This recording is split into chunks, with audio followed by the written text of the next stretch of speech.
Well, it is day 2 of a shore thing, and we are on a completely different field today. In fact, let me show you this. This is really cool. This is something you don't see in Minnesota. See this? We are on a cotton field. The stubble is a little bit like beans, maybe a little tougher of a stalk, but it's very sparse, so it should be pretty easy swinging. So this field, apparently there was a house, a colonial era house in here somewhere. And so I'm gonna try to keep my eyes open for pottery, shards, that kind of thing. And they also say around here that you should look for oyster shells. We're so near to the ocean here, and people would just toss their oyster shells along with the rest of their garbage. So that's a good indicator of a home site. So let's hope that I have more luck today than I had aluminum yesterday.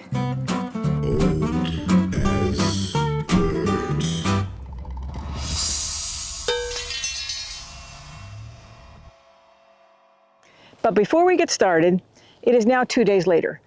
And I realized that I had been misidentifying some of the finds because this is older ground than I'm used to in Minnesota, and I just didn't recognize what I had. So fortunately, when I was showing the things around to the group, there were some very experienced East Coast detectorists there who showed me the error of my ways and told me what I really had.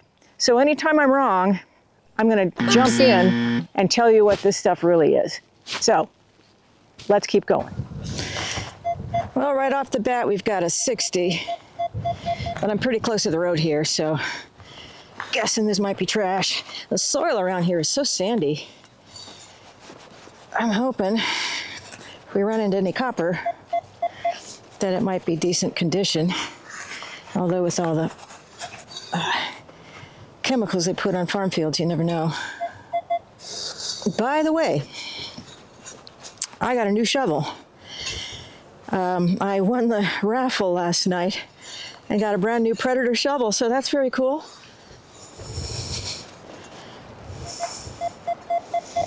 Yeah, this is not sounding good at all. There it is. As suspected. Trash. So I think we'll keep moving away from the road. Well, I hit a 73 very close to the surface, and I don't even have to dig this one. Look at this. Coin. Oh, that is a fatty Indian. Oh, sweet. Let's see the date on it. 1863. Nice. Oh, that's in good condition too. Look at that. That makes me happy. Nice.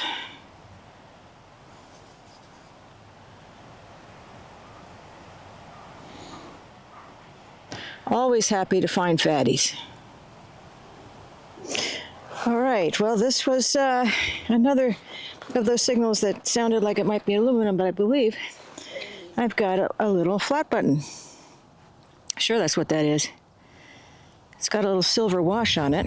Oopsie. Nope. This turned out to be something much cooler than a flat button with a silver wash. In fact, it's solid silver, and it's half of a sleeve button, what we might think of as the precursor to the cufflink. Now, it would have had an identical piece that I'm showing you here in this mock-up, but unfortunately, I only found the one half. On the back side, the two pieces were connected by a silver link to hold them together when they were in use. Sleeve buttons were typically used by men to hold their sleeves together, but they were also used by women, and even by children who typically dressed like little adults. These are also sometimes called link buttons because they could be used for any closure, including the top button of a shirt. So yeah, I was really wrong about this one, but knowing what I do now about it, it's one of my favorite finds from the event. Well, I did not record the swing on this one. It was I believe it was a 57, and I wasn't expecting much, but look, it's part of a woman's ring. Now, I don't think the stone is in there. It seems like it's just burnished brass or maybe. And unfortunately, it's not complete. But hey, more signs of life. And the fact that this is a woman's ring suggests a home site and not just a farmer dropping something along the decades. So that makes me happy, even though it's, you know, not a great specimen. Well, word has gotten around that I'm finding things in this corner. Now I have company. That's all right. I hope everybody does well.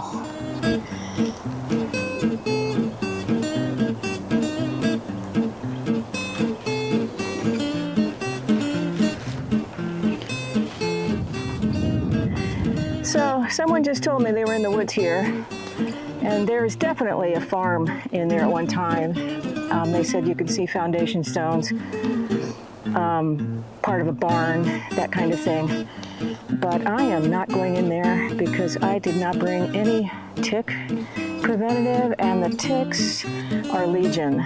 Some of the people yesterday ventured into the woods. They did all right. They found a KG3 or something like that. But they said the ticks were super bad. So I'm going to stay out here on the field. This is right in front of where those buildings were. So surely there was some activity out here, which is probably why I'm finding so much as I am out here in this little corner. Well, it took me a minute to recognize what this is, but it is part of a harmonica plate or possibly an accordion plate. There's the reed. And it is an old one. This is a thick, I think it's made out of zinc. Which I believe, if I'm recalling what I read properly, these predate the brass plates that we find so much in the Midwest. So I'm seeing 1, 2, 3 notes on here. I think this is probably a harmonica. What's left of it.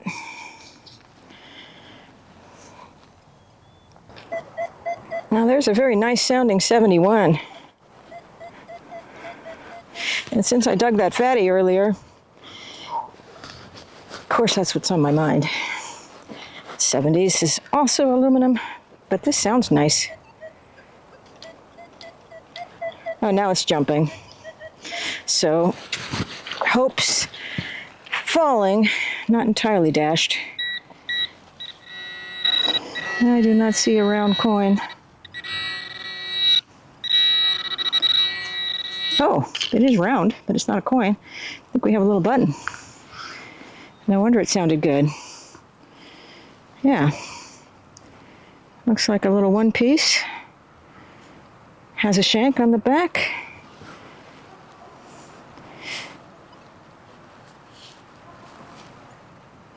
That looks to have some kind of design on it. Let's see if we can wipe some more of the dirt off here. I could be wrong. It could just be the way it's pitted, but let's see if we can get a close look at it here.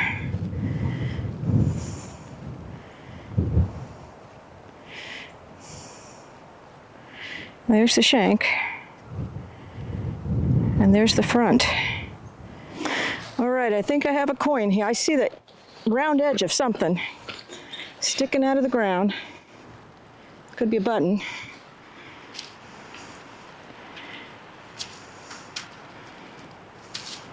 Oh, I think it's a button. Button? Oh, it's a pretty one, though. Oh, look at that.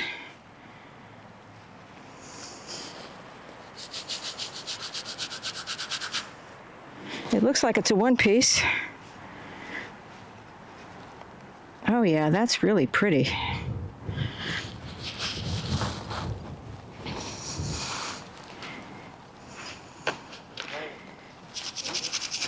Oh, this is a two-piece button. Okay, so this is a little bit later than colonial. This would be late 1800s, probably. Mid to late, but wow, it's heavy. I like that. I think this deserves a beauty shot, so let's do that right now.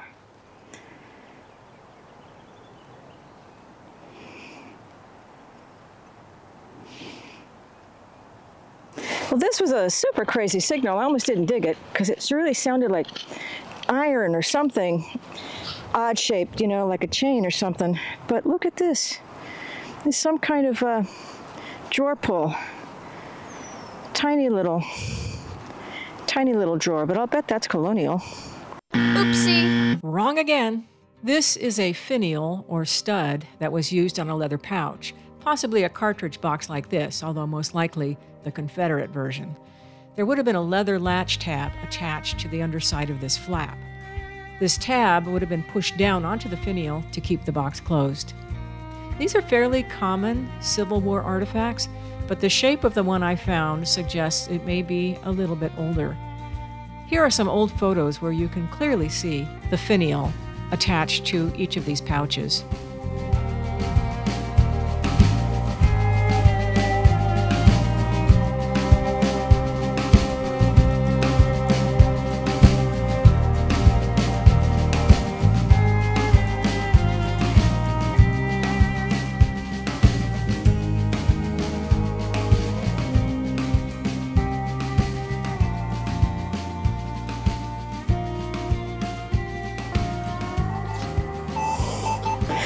Very stable 90.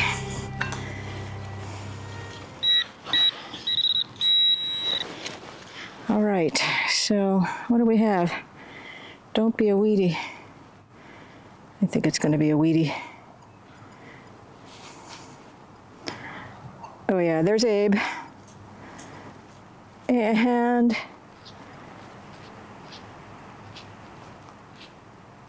yeah. It's a weedy. Oh well, it's a coin. Let's see if we get a date on it. 1946.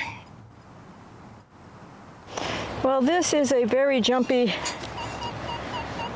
90, 94. It sounds like it's pretty deep too. So if this is anything good, it's going to be an effort to get to. Here we go.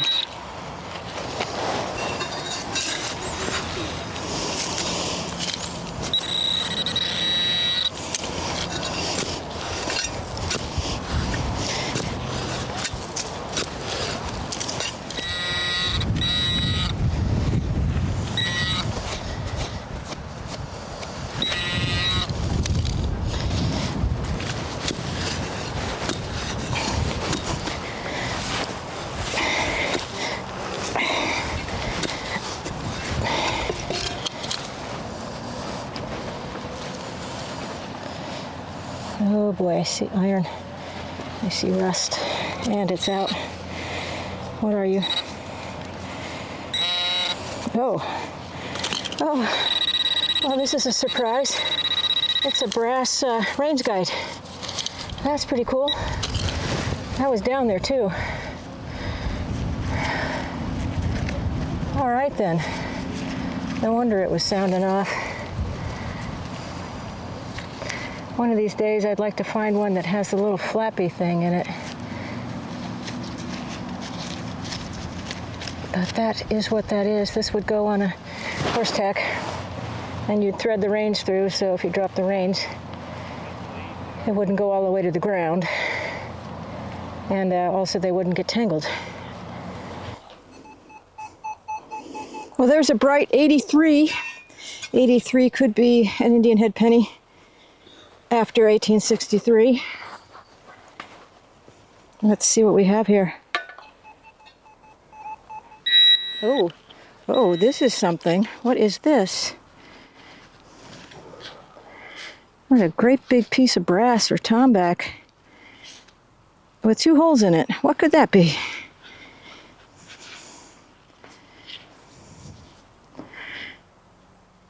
One square hole, oops, and one round hole. Oh, that is super curious. I wonder if there's anything on it. This is saying door scutching to me with that square hole. Maybe that's where the handle shaft went through. Well, I was later told that this is a part off a musket, maybe off a Brown Bess. Now, assuming it was meant to be symmetrical, here's what it would look like if it wasn't broken. I was not able to find anything like this online that was connected to antique firearms, but it sure looks a lot like a modern-day spindle plate for a dummy doorknob. So you tell me, drop me a comment if you know what this is. Well, we have another 71, and I see a coin there. Is this another fatty? Or is this a button? No, it's not a button. It's an Indian. I think I found another fatty. At 71, oh yes, 1863 again. Oh my goodness. Let me see if I can get it in focus here. There we go. 1863 Fatty Indian, second one of the morning. And I just found that fatty in a corner of the field that I just got to. There had been a horde of people over here, and they all left. But they missed that fatty, so can't be the only thing they've missed. I'm going to stay over here. Someone said they found a large cent and maybe some buckles, knee buckle or shoe buckle maybe. I didn't get all the information, but apparently there's a home site and there is a bed of nails in here somewhere. I haven't ran across it yet, but I'm going to keep hunting here until lunchtime. There's a 69. Doesn't bode well, but everybody passed on it. I wonder if someone passed on that 71 Indian.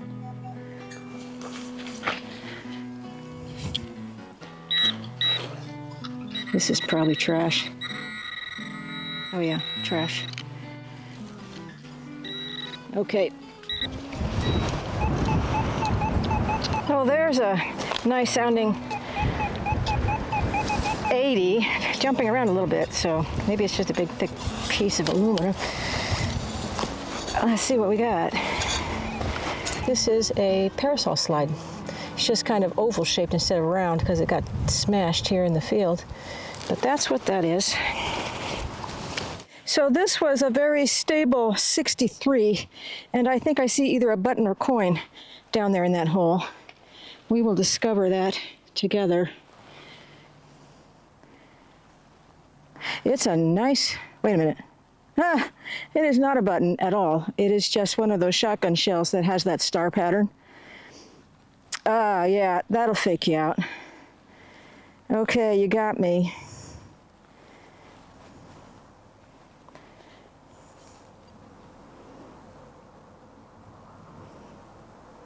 I'm right on top of the house site in one of the corners of the field, and I'm getting an 80, 81, kind of a nice sounding signal here. Let us discover together what this is. It's in my hand. Oh, I see a coin. Oh boy. I see a coin.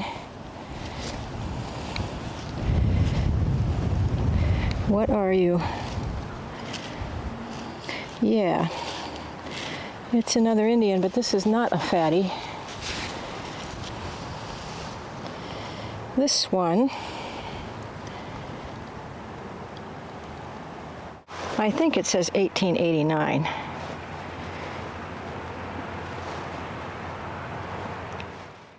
Well, this was a 6061, and it is right on top. Check that out. One-piece button. Ooh, it has a design on the front.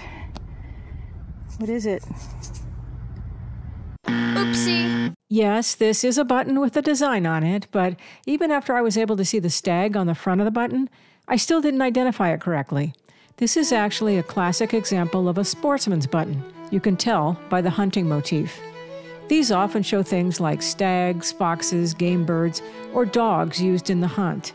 Sportsmen's buttons were popular with aristocrats and landed gentry from about the 1830s to 1880. They'd wear them on their riding coats, shooting jackets, fishing vests, and so on. They were practical closures, of course, but they also served as a status symbol, because only the wealthy had the time and money to hunt and fish for the sheer sport of it.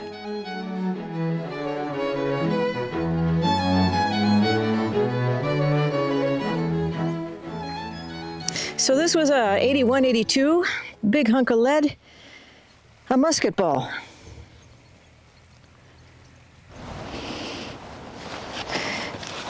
Well, out of the blue, there's a 95. I am away from any of the known house sites, and I see something. I think it's aluminum, but oh, that's just a shell. That's not what's sounding off. So let's see this. Oof. Of course, out in the field, it could just be a piece of copper tubing making a real high tone like that, but I'm hoping for silver. Let's see.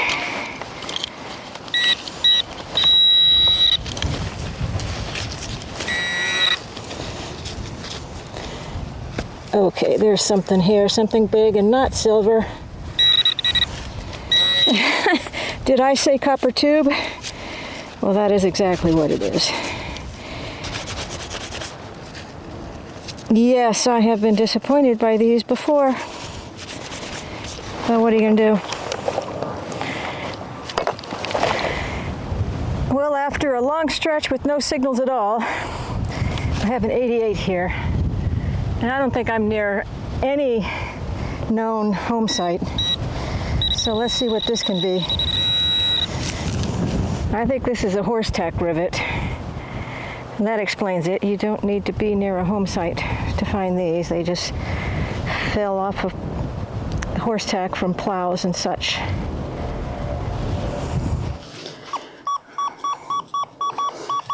There's an 85.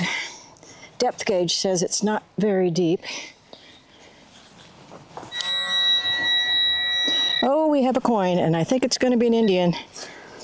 Not a fatty at 83, but I'm pretty sure this is an Indian head. Let's see what we have here.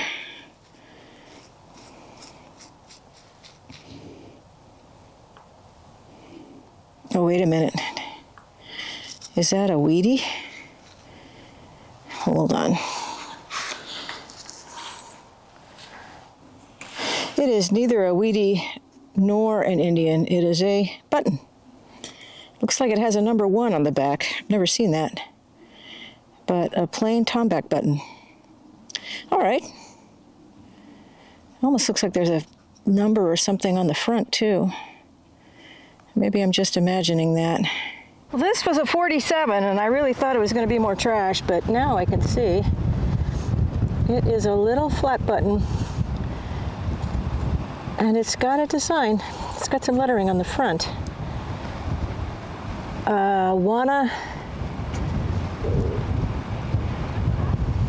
What does it say? Something brown. It's Wanamaker and Brown. John Wanamaker went into business with his brother-in-law, Nathan Brown, and they opened their first store in 1861 in Philadelphia called Oak Hall. The Wanamaker and Brown partnership lasted until 1868, when Brown passed away and his name was dropped from the company name the following year. So this button is most likely Civil War era.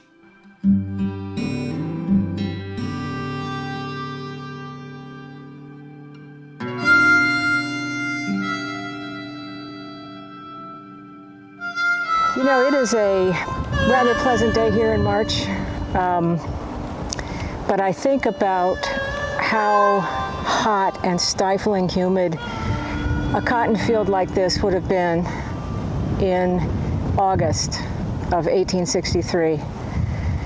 That was the year that Lincoln issued the Emancipation Proclamation on January 1, 1863, the year of those Indians that I found. And a lot of slaves, even though they were technically free, didn't know what to do with their freedom, the ones down here in the South especially. So they would have stayed on at a plantation, continuing to work as slave labor. There's something about being on a field like this and experiencing the gritty dirt, the thorny bolls of cotton that are left after harvesting here. I just, I don't know, I just wanted to take a moment and just honor that reality in our history, that took place here on this field and fields like it all over the South. And I hope we never forget. Well, I had an absolute blast at a Sure Thing. If you ever get a chance to attend an event put on by Gone Diggin, I highly recommend it. Great people, great ground. And you know, I didn't even show you guys in this video my best find of that weekend. Arguably, it's the best find of the entire event. I did a whole video on that, so look for the link to that video at the end of this one.